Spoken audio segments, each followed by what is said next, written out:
Good evening friends, ETA business school में आपका स्वागत करता हूँ friends. Skills based learning program है। आज की वीडियो में हम कंपेयर करेंगे ईटीएफ और म्यूचुअल फंड को। देखिए फ्रेंड्स, जो लोग म्यूचुअल फंड में कंफर्टेबल हैं वो म्यूचुअल फंड में काम करते हैं, और जो ईटीएफ में कंफर्टेबल हैं वो ईटीएफ में काम करते हैं। ठीक है। अब डेटा के बेसिस पे दोनों को कंपेयर किया जा सकता है। हम ये नहीं कह सकते कि ईटीएफ अच्छा है या म्यूचुअल फंड अच्छा है। ठीक है, ये डिपेंड करता है कि डेटा क्या कह रहा है। ठीक है, यानी कि डेटा जो भी बोलेगा वो सही बोलेगा। अभी तक हमने जो एज ए जनरल नॉलेज, जो एक इंफॉर्मेशन के अकॉर्डिंग हमने जो देखा है कि ईटीएफ का जो एक्सपेंस रेशियो है वो कम होता है as compare to mutual fund का। म्यूचुअल फंड में एक्सपेंस रेशियो थोड़ा सा ज़्यादा होता है और ईटीएफ के अंदर कम होता है। ईटीएफ में ईटीएफ के अंदर एक खास बात ये होती है कि जिस तरीके से हम स्टॉक्स को बाय या सेल कर सकते हैं, मतलब उसका रेट बिल्कुल दिखाई देता है, कम ज़्यादा कम ज़्यादा, जैसे स्टॉक्स का होता है। तो इसको भी हम बाई कर सकते हैं, सेल कर सकते हैं, बिल्कुल स्टॉक्स की तरह है। ठीक है, तो ये भी एक तरीके का म्यूचुअल फंड ही होता है, क्योंकि बहुत सारी कंपनीज का ये एग्रीगेट होता है। इसको हम एक्सचेंज ट्रेडेड फंड कहते हैं। ठीक है फ्रेंड्स, म्यूचुअल फंड के अंदर आप लोगों को पता होगा, जो म्यूचुअल फंड में काम करते हैं, जो नहीं करते हैं, देखो जैसे सपोज कोई भी डीमेट अकाउंट है, उसके अंदर आप म्यूचुअल फंड को ले सकते हैं। और म्यूचुअल फंड का जो अपडेट होता है, जैसे एनएवी वैल्यू होती है, एनएवी। ठीक है, एनएवी होती है इसकी। एनएवी कुछ भी हो सकता है, जैसे 100 हो सकता है, 14 हो सकता है, 13 हो सकता है। तो जो एनएवी वैल्यू है उसके अकॉर्डिंग ये दिखाई देता है, यानी कि जो प्राइस होता है इसका, आप ये समझ लीजिए। तो जब भी आप कभी बाई करते हैं तो आपको एनएवी वैल्यूज मिलती हैं इसके अंदर। ठीक है, म्यूचुअल फंड के अंदर। तो म्यूचुअल फंड अपने आप में कहा जाता है कि ये सही है, सिक्योर है। और बहुत लोगों ने म्यूचुअल फंड में पैसा बनाया भी है और गंवाया भी है। तो डिपेंड करता है कि किस टाइप के म्यूचुअल फंड के अंदर आप इन्वेस्टमेंट कर रहे हो। देखो, ये बाजार है, बाजार के अंदर घटिया चीज भी मिलेगी और अच्छी चीज भी मिलेगी। सिमिलरली ईटीएफ, ईटीएफ के अंदर कुछ घटिया ईटीएफ भी होते हैं जो आपके पैसे को ब्लॉक करके रख देंगे। ठीक है, और अच्छे ईटीएफ भी होते हैं जो ब्लॉकबस्टर ईटीएफ होते हैं। वो आपके वो बाउंस बैक बहुत जल्दी हो जाते हैं, और आप ये समझ लो कि उसके उनके ऊपर आप ईटीएफ ट्रेडिंग भी कर सकते हैं। ठीक है फ्रेंड्स, तो आइए चलते हैं, हम एक छोटा सा कंपैरिजन करते हैं कि कौन बेहतर है, फिर उसके बाद आपको पता चल जाएगा। बहुत लोग हैं जो म्यूचुअल फंड को ज़्यादा प्रमोट करते हैं कि म्यूचुअल फंड अच्छा है, म्यूचुअल फंड अच्छा है। देखो, हमें हम म्यूचुअल फंड को कह सकते हैं कि चलो ये अच्छा है, लेकिन किस बेसिस पे आप ये कह सकते हो अच्छा है? आइए चलते हैं। आपका बेस क्या है अच्छा कहने का? तो वो चीज़ें आपको प्रूव करनी पड़ेगी। तो आइए चलते हैं हम। देखिए फ्रेंड्स, यदि मैं निपॉन इंडिया का ये जो म्यूचुअल फंड है, ये अभी मैं चलता हूँ म्यूचुअल फंड के पोर्टफोलियो में। म्यूचुअल फंड, अब बहुत लोग कहते होंगे कि सर आप म्यूचुअल फंड में क्यों, जब ईटीएफ में काम कर रहे हैं तो म्यूचुअल फंड के अंदर क्यों आप, इसके अंदर क्यों आप म्यूचुअल फंड में अपना पोर्टफोलियो को डेवलप कर रहे हैं? देखो देखो देखिए फ्रेंड्स, ऐसा है कि ये बिल्कुल फ्री का पोर्टफोलियो है। ठीक है, ये जो पोर्टफोलियो है ना, ये बिल्कुल फ्री का है। समझ लो, इसके अंदर कोई दिक्कत नहीं है, बिल्कुल फ्री का पोर्टफोलियो है। हर महीने 4,500 रुपये जो वहां से ईटीएफ ट्रेडिंग से जो बनते हैं वो इसके अंदर हम डाल देते हैं। और हमने एक छोटा सा पोर्टफोलियो बना रखा है म्यूचुअल फंड का भी। ऐसा नहीं है कि देखो म्यूचुअल फंड भी अच्छा है, मैं ये कह सकता हूँ, लेकिन मैं अगर कंपेयर करूँ, ठीक है, तो डेटा बताएगा आपको। तो लार्ज कैप जो म्यूचुअल फंड है, हमने इसके अंदर क्लिक करना है और देखना है कि अगर हम 2020 से अगर देखते हैं इसको, 2020 से, जैसे सपोज ये 2020 है ना, 2020 में इसकी 14 रुपये समथिंग वैल्यू थी, और आज कितनी वैल्यू, 41 रुपये वैल्यू है। ठीक है, तो हमने थोड़ा इसको कंपेयर भी किया हुआ है। तो लार्ज कैप की जो वैल्यू थी, इनिशियल वैल्यू कितनी थी? 14, जो करंट वैल्यू उसकी 41 है। इसी तरीके से हमने निफ्टी 20 का अगर हमने देखा कि 2020 के अंदर जो इसकी वैल्यू थी वो 83 रुपये थी, और अभी 2025 में इसकी वैल्यू है 278 रुपये है। समझ लो फ्रेंड्स, 278 अभी चल रहा है इसका। ठीक है, इसको थोड़ा बड़ा कर देते हैं।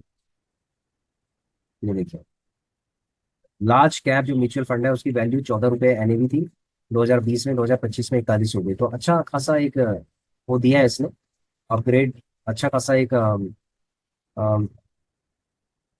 प्रॉफिट इसने दिया है कि 14 रुपये से 41 रुपये पे हो गया।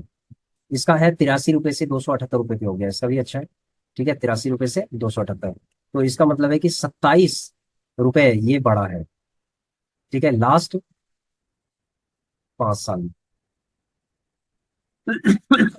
समझ गए फ्रेंड्स? और ये 195 रुपये बढ़ा है। दोनों कंपेयर करेंगे तो आप देखेंगे। अब देखिए, ये 290% बढ़ा है, यानी कि 292% ये बढ़ा है। और ये 337% बढ़ा है निफ्टी बीस। तो तो आप समझ सकते हैं कि कौन सा बेहतर है। ठीक है। उसके बाद हमने मिड कैप का देखा कि मिड कैप में 10 रुपए का था और ये 24 रुपए हो गया। अभी वैल्यू इसकी 24 हो गई है। उसके बाद 14 रुपये बढ़ा है। इसी तरीके से हमने एक सीपीएससी उठा लिया मिड कैप, 16 रुपए इसकी वैल्यू है और 90 रुपीज ये हो गया है। इसका मतलब है कि 74 रुपीज ये बढ़ा है। तो अगर हम इसको कंपेयर करेंगे तो 2.7, सॉरी 2.4 टाइम्स ये बढ़ा है लास्ट 5 ईयर्स में। ये 5.6%, मतलब 5.6 टाइम्स बढ़ा है। तो यानी कि 240% ये बढ़ा है लास्ट 5 ईयर्स में मिड कैप। और 562% सीपीएससी बढ़ा है। तो आप समझ सकते हैं फ्रेंड्स कि ईटीएफ बढ़ रहा है या म्यूचुअल फंड बढ़ रहा है सबसे ज्यादा। ये देखिए। ठीक है। ये दोनों में से कौन सा बढ़ रहा है। अब आप कहेंगे सर आप तो म्यूचुअल फंड के अंदर भी इन्वेस्टमेंट कर रहे हैं। देखो फ्रेंड्स, मैं जो प्रॉफिट का पैसा है ना उससे स्टॉक्स में भी कर रहे हैं। ठीक है। उससे ईटीएफ में भी कर रहे हैं और उससे म्यूचुअल फंड्स के अंदर भी कर रहे हैं। तो एक डाइवर्सिफाइड अगर पोर्टफोलियो तैयार करना है तो आपको तीनों का फ्लेवर आपको लेना पड़ेगा, यानी कि स्टॉक्स का भी लेना पड़ेगा फ्लेवर, ईटीएफ का भी लेना पड़ेगा, म्यूचुअल फंड का भी। बस एक रेशो है जिस रेशो में हमें इसमें इन्वेस्टमेंट करनी होती है। जैसे म्यूचुअल फंड के अंदर है तो हमारा अगर 9 म्यूचुअल फंड है तो 500 रुपये पर म्यूचुअल फंड के हिसाब से हम हर महीने इसके अंदर कर रहे हैं, कोई दिक्कत नहीं है।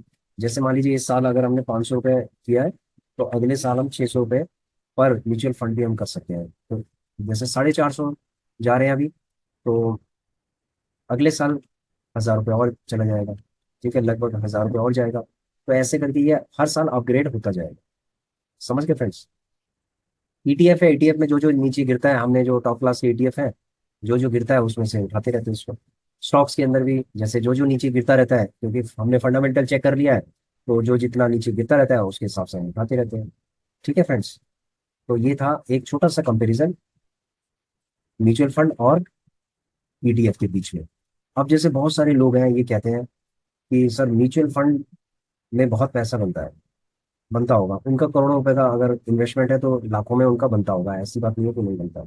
लेकिन ईटीएफ पे लोग है ना अभी भी ट्रस्ट कम करते हैं, उसको स्टॉक्स की तरह लेते हैं अभी बहुत। मतलब मैं जो म्यूचुअल फंड में जो इन्वेस्टमेंट करते हैं मैं उनकी बात कर रहा हूँ। ठीक है, नहीं तो जो ईटीएफ में काम करता है वो ईटीएफ में काम करता ही है। जो म्यूचुअल फंड के अंदर कर रहे हैं मैं उनकी बात कर रहा हूँ। तो वो नेगेटिविटी भी फैलाते हैं कभी कभी कि भाई ईटीएफ के अंदर ऐसा हो जाता है वैसा हो जाता है।